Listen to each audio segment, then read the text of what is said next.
Cet appareil de protection respiratoire, aussi appelé masque FFP2, doit être porté par tout personnel soignant qui réalise une manœuvre considérée à risque sur un patient infecté ou possiblement infecté avec le Covid-19. Ces manœuvres sont considérées à risque car elles pourraient entraîner une aérolisation des virus contenus dans les sécrétions, c'est-à-dire une mise en suspension dans l'air de virus qui pourraient être inhalés par les personnes présentes auprès du patient.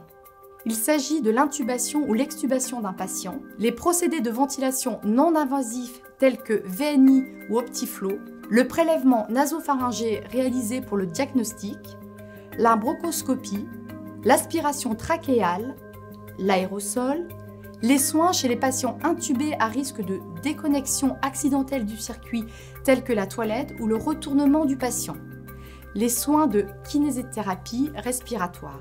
Comment mettre un masque FFP2? Le masque doit être mis avant d'entrer dans la chambre. Désinfection des mains par le FHA.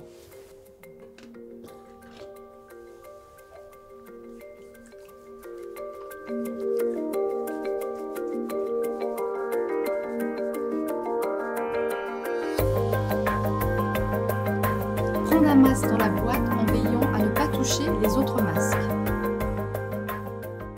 Séparer les élastiques en deux. Positionner le masque avec la barrette en haut. Mettre le masque en disposant les élastiques. Un sur la tête, un dans le cou. Pincer la barrette sur le nez et ajuster le masque au visage. Vérifier l'étanchéité en réalisant un fit check. Ne plus toucher le masque. Le masque sera retiré en dehors de la chambre.